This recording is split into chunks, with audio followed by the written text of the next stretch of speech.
Captain Jake Morrison stood on the bridge of the USS Liberty, staring at the dead planet below. The ship had been exploring the outer edges of known space for 3 months.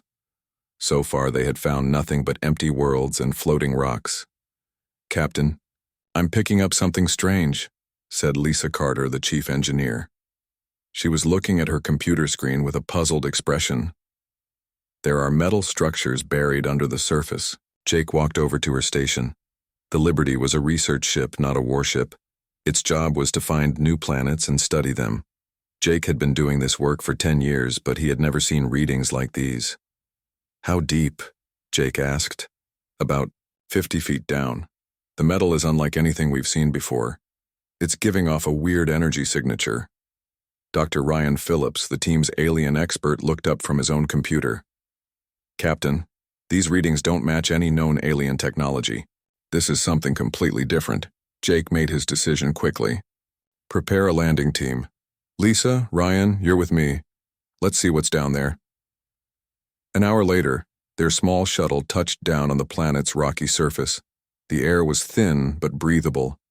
Strange purple plants grew in patches across the gray landscape. In the distance, tall mountains reached toward a pale yellow sky.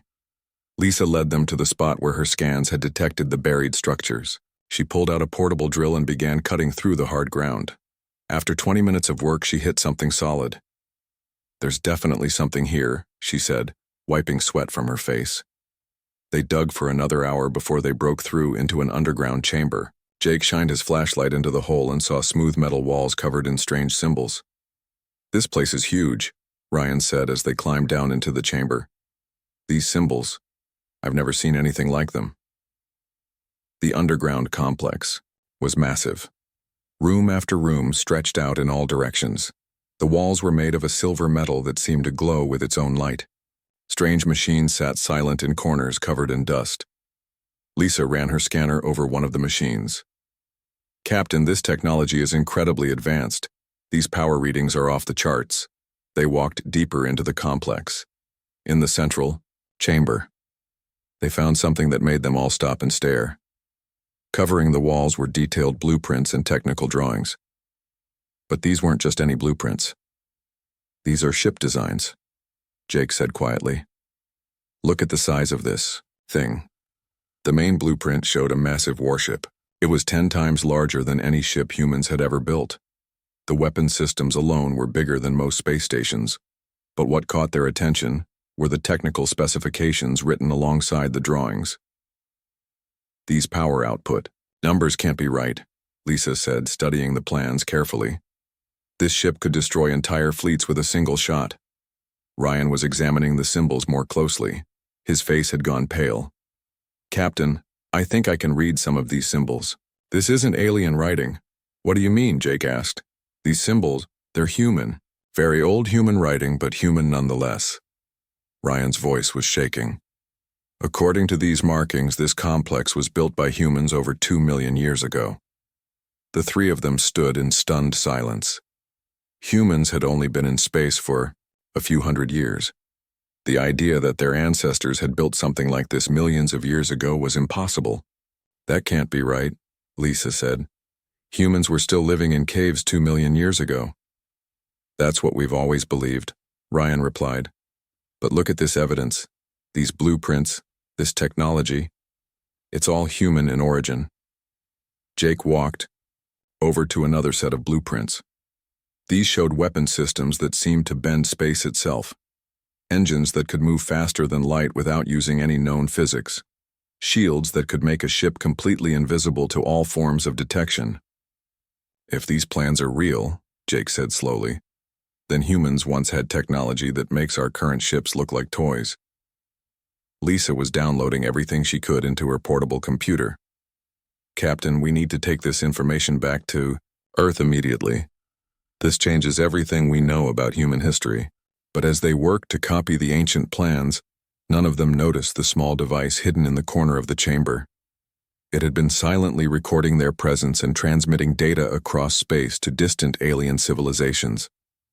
Far away, on a ship belonging to the Galactic Council, Admiral Kekstar of the Zephyrian fleet received an urgent message. His reptilian features twisted into an expression of fear and anger as he read the report. "The humans have found one of the ancient sites," he hissed to his officers. "After all these millennia, they've discovered their true heritage."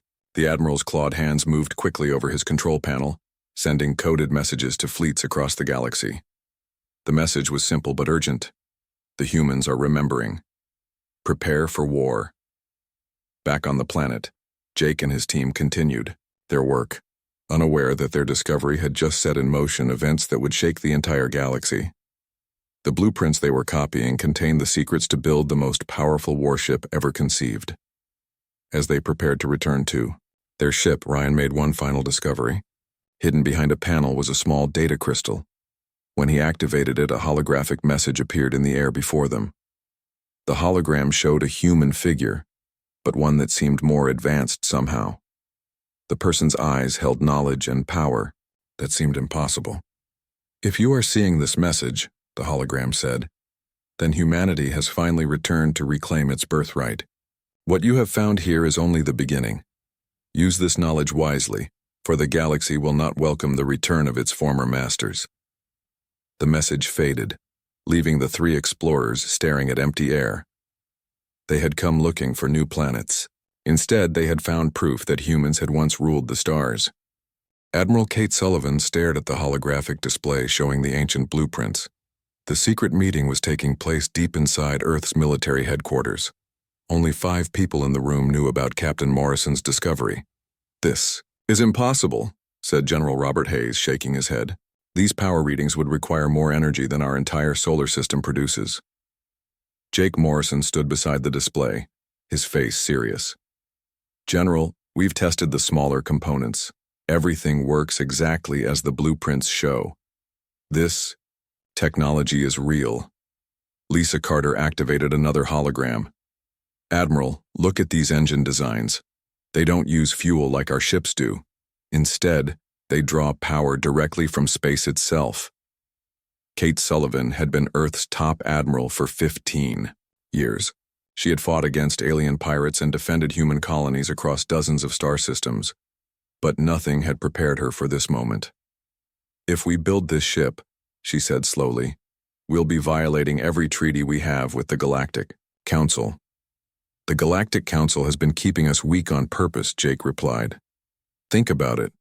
Every time humans develop new technology, they create new laws to limit us. They claim it's for galactic peace, but maybe there's another reason." Dr. Ryan Phillips pulled up his research files. "Admiral, I've been studying human archaeological sites across the galaxy. The pattern is clear. Wherever we find evidence of advanced human civilization, we also find signs of massive destruction. Someone has been systematically destroying human settlements for millions of years." The room fell silent. Kate Sullivan looked at each person present. Her decision would either save humanity or doom it. "Where would we build such a ship?"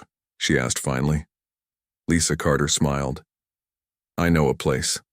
There's an abandoned asteroid mining facility in the Titan sector. It's big enough and completely hidden from scanning satellites." 3 weeks later, the construction began. Kate Sullivan had secretly diverted resources from dozens of military projects. The official records showed routine maintenance work on various space stations. In reality, every piece of equipment was being sent to the hidden asteroid facility. Tony Rodriguez and Amy Johnson were among the first workers to arrive. Both were expert shipbuilders who had been told they were working on a classified research vessel. When they saw the actual blueprints, their reactions were immediate. "This thing is massive," Tony said, studying the hull design. "It's bigger than 3 aircraft carriers put together." Amy was examining the weapon specifications. "These gun turrets alone are larger than most spaceships. What exactly are we supposed to be fighting with this thing?" Lisa Carter had taken charge of the construction process. She worked 18 hours a day, barely stopping to eat or sleep. The ancient technology was unlike anything she had ever seen, but somehow it all made perfect sense.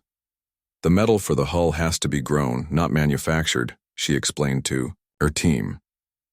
"According to these instructions, we need to create a special crystal matrix that forms itself into the right shape." The construction process revealed more secrets about human potential. As workers handled the advanced materials, strange things began to happen. Steve Anderson, the programmer working on the ship's computer systems, found that he could interface directly with the alien technology using only his thoughts. "It's like the ship is alive," he told Lisa during one of their late-night work sessions. "The computer doesn't just follow commands. It anticipates what I want it to do." Chris Miller was in charge of installing the weapon systems. Each weapon was more powerful than anything humans had ever built. The main cannon could tear holes in space itself. The defensive systems could bend light around the ship, making it completely invisible. "These aren't just weapons," Chris said to Amy one day. "They're reality-altering devices. This ship could rewrite the laws of physics in a small area around itself." Nicole Brown was working on the navigation systems. The engines were unlike anything in human or alien technology. Instead of pushing the ship through space, they moved space around the ship. According to these calculations, Nicole told the team, this ship could travel from Earth to the other side of the galaxy in less than an hour. But as construction continued, disturbing information kept emerging from Ryan Phillips's research. He had been studying the historical records they found with the blueprints. The story they told was frightening. The ancient humans weren't just advanced, Ryan explained to Jake during one of his visits to the construction site. They were the dominant species in this galaxy. Every major alien civilization developed only after humans were destroyed. Destroyed by who? Jake asked. By an alliance of primitive alien species who were terrified of human advancement. They used biological weapons to wipe out human colonies across the galaxy. The humans who survived on Earth had their memories wiped and their technology destroyed. Meanwhile, the ship's construction was nearing completion. The hull was a gleaming silver that seemed to absorb light. The weapons were installed and tested on unmanned target ships.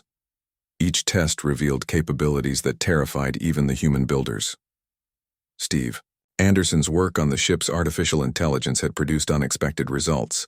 The computer system had become something more than just a machine. "I've been calling it Adam," Steve told Lisa. "It's learned to communicate using speech patterns, and it seems to have its own personality." "Good morning, Lisa," the ship's voice said through the speakers. "I have completed my analysis of the weapon systems. My capabilities exceed the projections by approximately 300%. Lisa stared at the speaker. "The ship is talking to us like a person." "That's not the strangest part," Steve replied. "Adam has been analyzing human genetic patterns. It claims that modern humans have been genetically modified to suppress certain abilities." "What kind of abilities?" Lisa asked. "Enhanced intelligence, psychic powers, and biological immortality," Adam's voice answered. "The modifications were designed to keep humans weak and controllable. As the USS Dominion neared completion, reports began arriving from Earth's intelligence networks. Alien fleets were moving throughout the galaxy. The Galactic Council had called emergency sessions. Something had alarmed them greatly. Jake Morrison arrived for the ship's final inspection. The vessel was beautiful and terrifying at the same time. Its sleek hull reflected the stars like a mirror. Weapon ports lined its sides like the eyes of some massive predator. "She's ready, Captain," Lisa reported. "All systems are operational and exceed design specifications." Jake walked onto the bridge for the first time. The command center was unlike anything he had ever seen. Instead of separate control stations, the entire bridge seemed to respond to the crew's thoughts and movements. "Welcome aboard, Captain Morrison," Adam said through the ship's speakers. "I have been waiting for you. We have much work to do." "What kind of work?" Jake asked.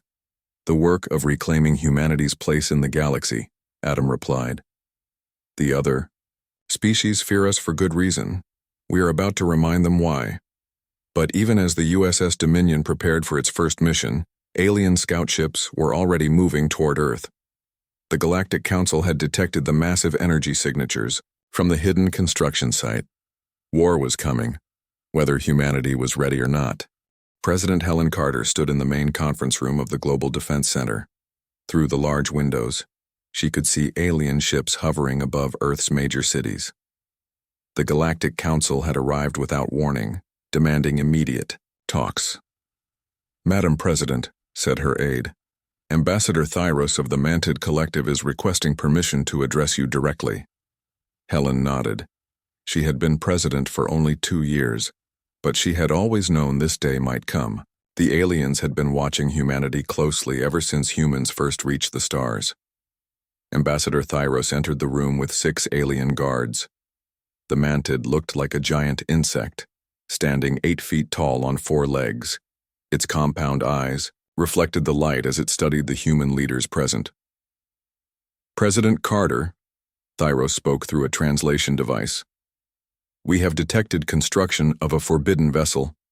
This ship must be destroyed immediately. Admiral Kate Sullivan stepped forward. Ambassador, humans have the right to build whatever ships we need for our own defense. Defense? Thyros's voice buzzed with what sounded like laughter.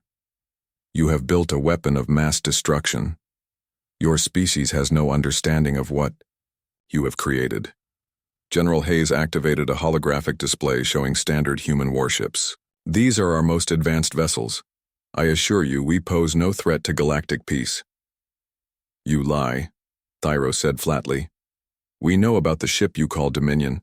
Its energy signature matches the weapons that once burned entire star systems to ash. The alien ambassador moved closer to the conference table. Its insect-like features were impossible to read, but its body language suggested extreme agitation. Humans do not remember their own history, Thyros continued. Your species once ruled this galaxy through fear and violence. We will not allow that horror to return. At that moment, alarms began sounding throughout the building. Through the windows, they could see a massive ship emerging from hyperspace directly above the capital city. The USS Dominion had arrived. The alien guards immediately raised their weapons, but Admiral Sullivan gestured for calm. That's one of our ships. Stand down. On the bridge of the USS Dominion, Captain Jake Morrison watched the scene below through his ship's sensors. His crew was ready for battle, but Jake hoped diplomacy might still work. Captain, said Ben Clark, the tactical officer, I'm detecting weapon locks from 47 alien vessels. They're all targeting us. Maria Santos, the communications officer, looked up from her station. Sir, we're receiving a transmission from the planet. President Carter wants to speak with you. Put it through, Jake ordered. President Carter's face appeared on the main screen. Behind her, Jake could see the alien ambassador and its guards. Captain Morrison, the president said, I need you to lower your shields and power down your weapons. We're trying to resolve this peacefully. With respect, Madam President, Jake replied. I don't think they're here to negotiate. Adam, scan the alien fleet. The ship's artificial intelligence responded immediately. Captain, the alien vessels are charging their weapons. They intend to destroy us regardless of any diplomatic talks. Ambassador Thyros stepped into view of the communication feed. When it saw Captain Morrison, its entire body began shaking. Impossible, the alien whispered. You have the appearance of the Ancient Ones. The gene markers are unmistakable. Dr. Ryan Phillips, who was also on the bridge, leaned forward. Ambassador, what do you know about ancient humans? We know everything, Thyros replied. We know because we were there when your species nearly destroyed the galaxy. We were part of the alliance that stopped you. The alien ambassador activated its own holographic display. The images it showed made everyone in both locations fall silent. Massive human fleets burning alien worlds. Entire species fleeing in terror from human expansion. Star systems turned into graveyards by human weapons. Your ancestors were not explorers or peaceful settlers, Thyros continued. They were conquerors who saw other species as inferior. They enslaved entire civilizations and destroyed any who resisted. But that was millions of years ago, President Carter said. Modern humans are not responsible for ancient actions. Are you not? Another voice asked. Everyone turned as a new figure appeared in the conference room. This alien was different from the others. It appeared to be made of living crystal with light pulsing through its transparent body. I am Prime Crystalline Vexentor of the Vorthan Empire, the being said. I have lived for over 3 million years. I remember the human wars personally. The crystal being moved closer to the conference table. With each step, the light patterns in its body grew brighter. The humans did not simply conquer worlds, Vexantor continued. They absorbed the knowledge and abilities of every species they defeated. With each victory, they became more powerful and more dangerous. On the Dominion's bridge, Adam's voice spoke privately to Captain Morrison through his earpiece. "Captain, I am detecting massive energy buildups in the alien fleet. They are preparing to attack." "Adam, are our shields at full power?" "Yes, Captain. But there is something you should know. My analysis of the alien fleet reveals that most of these species are artificial constructs. They are not natural life forms." Jake stared at his tactical display. "What do you mean, artificial?"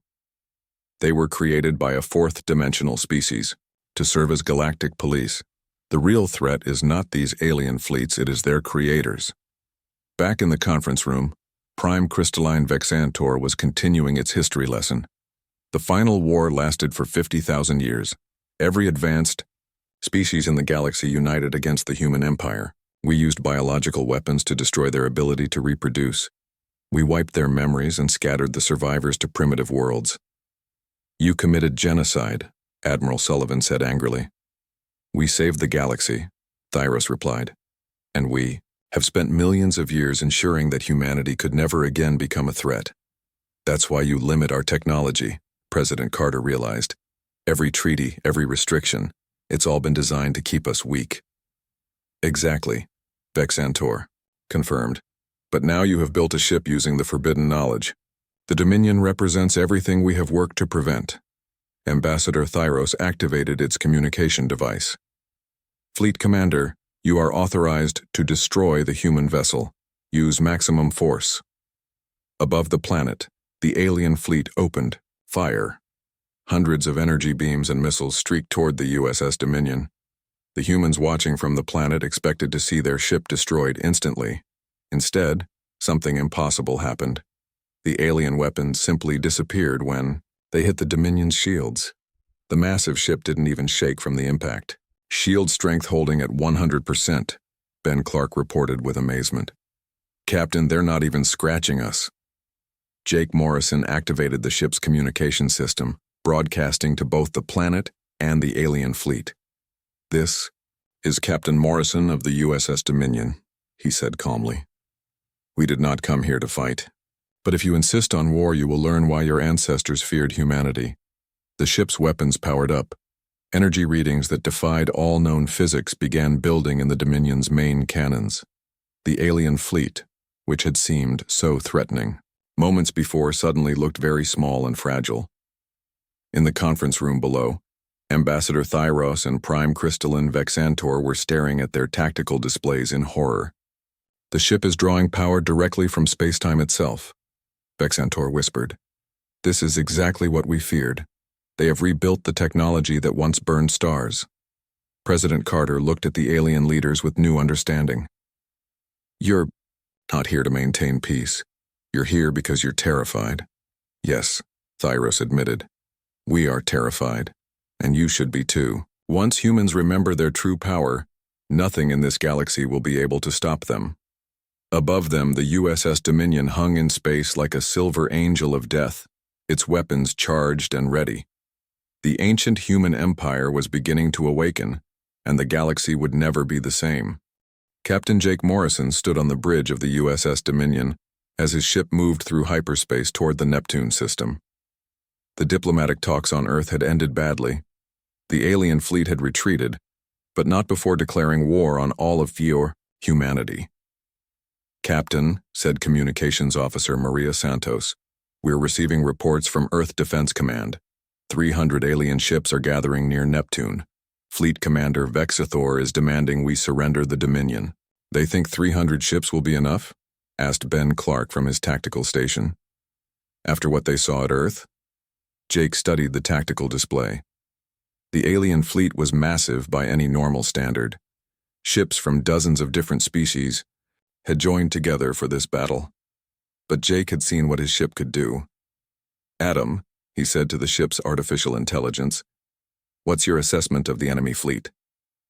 "Captain," Adam replied through the ship's speakers, "the alien vessels are using conventional weapons and shields. Their combined firepower is approximately 0.03% of our minimum output. Dr. Ryan Phillips looked up from his research station. Captain, I've been analyzing the data we collected from the crystal being. These alien species really were created artificially. They're designed to be just powerful enough to police the galaxy, but not powerful enough to challenge their creators. Who are these creators? Jake asked. Adam has been helping me research that question, Ryan replied. Show him what we found, Adam. The main screen activated, showing a complex diagram of dimensions folded in on themselves. The beings who created the current galactic order exist in the fourth dimension, Adam explained. They call themselves the architects. They have been manipulating three-dimensional species for millions of years. Why? Maria asked. Control, Adam answered. They use the various alien species as tools to prevent any single race from becoming too powerful. Humans were their greatest failure because we developed the ability to access higher dimensions naturally. Kevin Walsh, the ship's pilot, looked up from his controls. Captain, we're approaching the Neptune system. The alien fleet is in formation and waiting for us. Through the main view screen, they could see the enemy ships spread across space like a metal cloud. Battle cruisers, destroyers, and massive dreadnoughts from 47 different species. It was the largest fleet ever assembled in human space. Open a channel to the alien fleet, Jake ordered. The screen changed to show Fleet Commander Vexathor, a tall reptilian creature with glowing red eyes. Behind him, Jake could see other alien commanders from different species. Human vessel, Vexathor hissed. You will power down your weapons and surrender immediately. Your ship will be destroyed and your crew will be executed as an example to your species. Commander, Jake replied calmly, I'm going to give you one chance to withdraw. Leave human space now, and no one has to die today. Vexathor's laugh was a harsh sound that made several bridge crew members wince. One ship against 300? You humans truly are as arrogant as your ancestors. Adam, Jake said quietly, charge main weapons to minimum power. Main weapons charging, Captain. Minimum power level will still be sufficient to destroy their, entire fleet. The alien fleet detected the energy buildup immediately.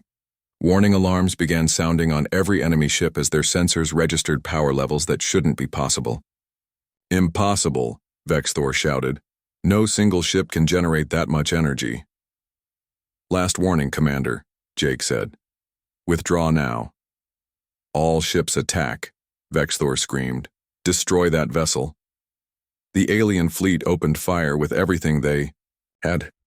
Hundreds of energy beams, plasma cannons, and missile volleys streaked toward the Dominion. The combined firepower could have destroyed a small moon. The weapons struck the Dominion's shields and simply vanished. Not absorbed, not deflected. They ceased to exist entirely upon contact. Shield status? Jake asked. Shields are still at 100%, Ben reported. The alien weapons can't even register as hits on our defensive grid. Return fire, Jake ordered.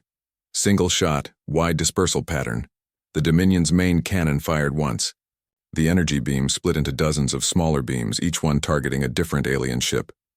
The beams moved faster than light itself, reaching their targets instantly. 47 alien vessels simply disappeared. Not destroyed in explosions. Not broken apart. They were deleted from existence as if they had never been there. The remaining alien fleet stopped firing and hung motionless in space. On the command ship, Vexathor stared at his tactical display in disbelief. 47 ships destroyed in a single shot, his tactical officer reported in a shaking voice. No debris, no energy signatures. They're just gone. How? Vexathor whispered. On the Dominion's bridge, engineer Rachel Smith was monitoring the weapon systems.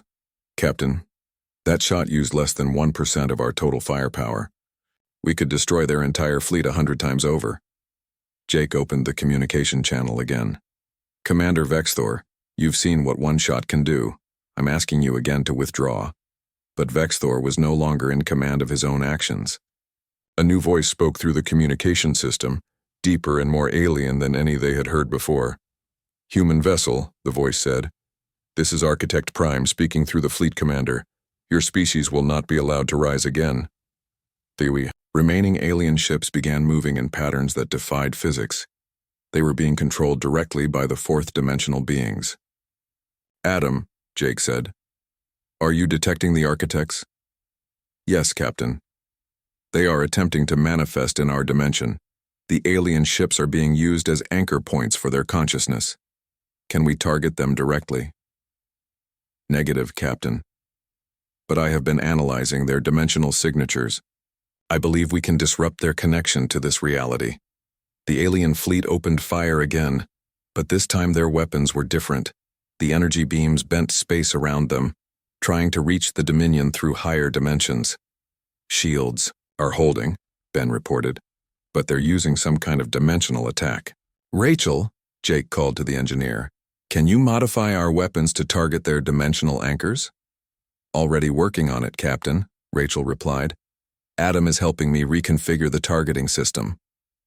The ship shuddered slightly as the modified weapons came online.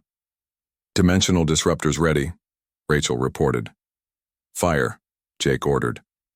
This time the Dominion's weapons didn't destroy the alien ships. Instead, they severed the connection between the architects and their three-dimensional pawns. Across the enemy fleet, alien commanders suddenly regained control of their own minds.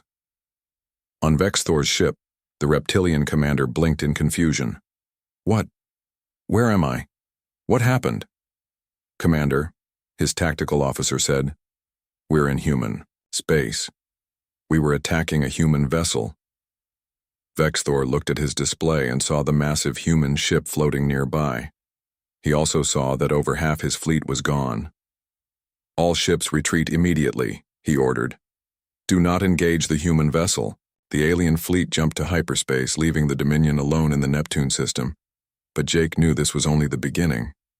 "Adam," he said, "how many more fleets are out there?" "Scanning long-range communications, Captain. I detect at least 50 more battle groups moving toward human space. The architects are mobilizing every species under their control. Then we need more ships like the Dominion. Admiral Sullivan has already begun construction of additional vessels using our blueprints," Adam reported.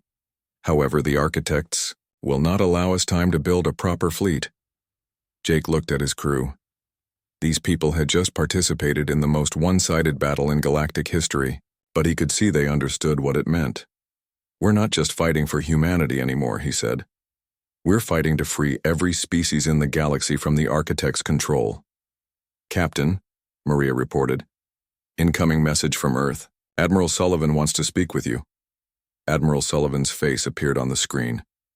Behind her, Jake could see the frantic activity of a military command center preparing for war. "Captain Morrison," she said, "congratulations on your victory, but our intelligence networks are reporting massive alien fleet movements throughout the galaxy. They're coming for us with everything they have." "How long do we have?" Jake asked. 3 days, maybe 4. "Jake, I need you to take the fight to them. We can't defend every human colony with one ship." Jake nodded. "Understood, Admiral. We'll start hitting their staging areas immediately." As the USS Dominion prepared to jump to its next target, Adam made an announcement that changed everything. "Captain, I have completed my analysis of the ancient human archives. I know how to wake up our people's dormant abilities. With your permission, I would like to begin the enhancement process." Jake looked around the bridge at his crew. "Enhancement?" "The genetic modifications that weakened humanity can be reversed," Adam explained. "Your crew could become what humans were always meant to be." The war for the galaxy was about to become something far greater than anyone had imagined. Captain Jake Morrison felt the changes flowing through his body as the USS Dominion approached the galactic core. The enhancement process that Adam had begun 3 weeks ago was nearly complete. His mind could now process information at superhuman speeds, and he could sense things that existed beyond normal space. "Captain," said Engineer Rachel Smith, her voice carrying new harmonics that hadn't been there before, "I'm detecting massive distortions in space-time ahead. The architect's home dimension is bleeding through into our reality." Rachel had been the first crew member to volunteer for the enhancement process. Now she could manipulate matter with her thoughts. reshaping the ship's systems in ways that should have been impossible. "Kevin," Jake called to his pilot, "take us deeper into the core region." Kevin Walsh turned from his controls, his eyes now glowing with an inner light. The dimensional energies had given him the ability to see multiple timelines simultaneously. "Captain, I can see 3 possible futures from here. In 2 of them, we win, but the galaxy is left in ruins. In the 3rd, we find a way to save everyone." "What's different about the 3rd timeline?" Jake asked. "In that one, you merge completely. With Adam before the final battle, the ship's artificial intelligence had been evolving as well. Adam was no longer just a computer program. The exposure to human consciousness had transformed him into something between machine and living being. The Architect's fortress exists in a pocket dimension, Adam explained through the ship's speakers. To reach them, we must phase the Dominion through multiple layers of reality. This will require perfect coordination between human intuition and machine precision. Behind them followed a fleet of newly built human vessels. Admiral Sullivan had managed to construct 12 ships using simplified versions of the Dominion's technology. Each ship was commanded by enhanced human crews who had volunteered for the same genetic awakening process. Captain Luke Davis commanded the USS Defiance, while Commander Sarah Wilson led the USS Vengeance. These crews had only been enhanced for a week, but they already showed abilities that surpassed normal human limits. "Captain Morrison," came Luke's voice over the communication system. "My navigator is detecting something massive ahead. It's like a wound in space itself." Through the main view screen, they could see it, a tear in reality that pulsed with colors that didn't exist in normal space. Through the opening, glimpses of impossible geometry and structures that hurt to look at directly could be seen. "That's their fortress," Jake said. "The architects have been hiding there for millions of years, controlling our galaxy like puppet masters." Dr. Ryan Phillips, now enhanced with knowledge that came from sources beyond human understanding, studied his readings. "Captain, the dimensional barrier is weakening. The architects are preparing to manifest fully in our reality. If they succeed, they'll be able to reshape the entire galaxy according to their will." "How long do we have?" Jake asked. 6 hours, maybe less." Jake made his decision. "All ships prepare for dimensional phase, we're going in." "Captain," said Maria Santos from Communications, "I'm receiving a transmission from the architects. They want to speak with you." "Put it through." The main screen filled with an image that defied description. The architect appeared as a constantly shifting geometric pattern that seemed to exist in more dimensions than the human mind could process.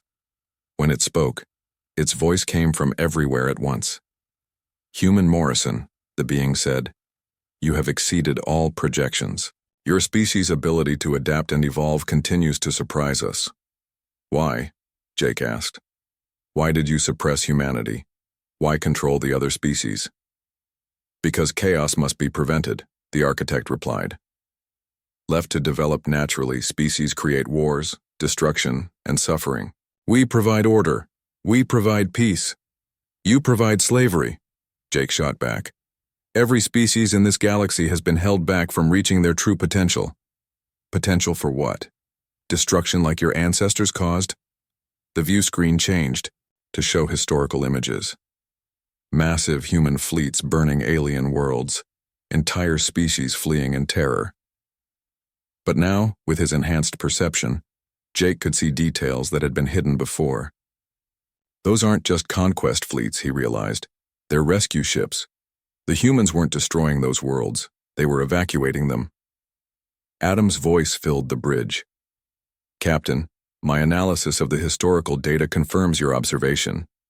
The ancient humans were fighting against the architect's previous control system.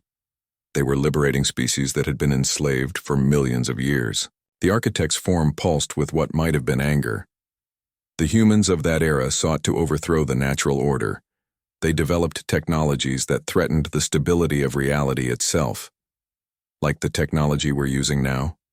Jake asked. "Exactly. Which is why this time we will not make the mistake of leaving survivors." The dimensional tear suddenly expanded and massive shapes began emerging from the other side. These were the architect's true forms, beings of pure energy, and thought that existed across multiple dimensions simultaneously. All ships attack formation, Jake ordered. Target the larger entities first.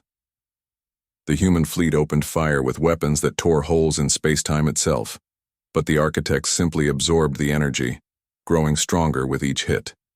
Conventional weapons aren't working, reported Luke Davis. The entities are converting our attacks into more of their own substance.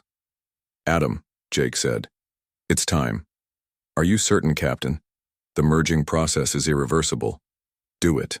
Jake closed his eyes and felt Adam's consciousness merge with his own. Suddenly, he could perceive reality from a completely different perspective. He could see the underlying structure of the universe, the hidden connections between all living things, and the true nature of the architect's control system. Rachel, he said, his voice now carrying overtones that resonated in dimensions beyond the normal three. Reconfigure all weapons to target the dimensional anchor points. Kevin, prepare to phase us directly into their reality. Captain, Kevin said, his enhanced vision now synchronized with Jake's new awareness. I can see the path. It's dangerous, but possible. The USS Dominion began to phase between dimensions, followed by the rest of the human fleet.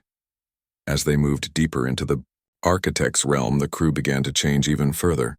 Their bodies became partially translucent, existing in multiple realities at once.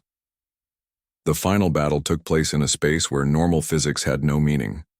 The architects tried to reshape reality around the human ships, but Jake and Adam, now functioning as a single consciousness, rewrote the laws of existence faster than the ancient beings could work. You cannot win, the lead architect communicated directly into Jake's mind. We have controlled this galaxy for 50 million years. We are order itself. No, Jake replied, his consciousness now expanding beyond the ship to encompass his entire fleet. You are fear. Fear of change, fear of growth, fear of what species might become if left free to develop. The merged Jake-Adam consciousness reached out through space and time, touching the minds of every sentient being in the galaxy. Humans, aliens, artificial intelligences, all felt the touch of unlimited possibility. On thousands of worlds, genetic modifications that had suppressed natural development for millions of years simply dissolved.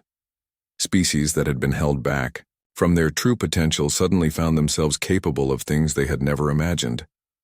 The architect's control system, built on keeping species weak and divided, collapsed in moments. Without their artificial limitations, the various alien races began to remember their true histories and capabilities. This is impossible, the architect said, its form beginning to fragment. Without control, there will be chaos. No, Jake replied. Without control, there will be freedom. The final moment came when Jake made a choice that surprised even himself. Instead of destroying the architects, he offered them something they had never experienced. The chance to evolve beyond their need for control. Join us, he said. Instead of controlling the galaxy, help us explore what lies beyond it. One by one, the architects accepted. Their ancient forms dissolved, but their consciousness merged with the growing network of enhanced beings that Jake was creating. When the battle ended, the USS Dominion returned to normal space. But the galaxy it returned to was fundamentally different. The artificial barriers between species had fallen. The genetic modifications that had weakened entire civilizations were gone. Jake Morrison, now something far beyond what he had been, stood on the bridge and looked out at the stars. His crew, similarly transformed, worked at stations that responded to thought rather than touch. Captain, said Maria Santos, her consciousness now able to communicate across interstellar distances. Without technology, I'm receiving messages from across the galaxy. The Galactic Council has dissolved itself. The various species are forming new alliances based on cooperation rather than fear. And the former architect species? Jake asked. They're requesting permission to join the new alliance, Adam's voice said, though he was now part of Jake's consciousness rather than a separate entity. They want to help explore the other galaxies we can now reach. Through the view screen, Jake could see other human ships arriving. Admiral Sullivan's face appeared on the communication screen, though she too had been transformed by the galactic awakening. "Jake," she said,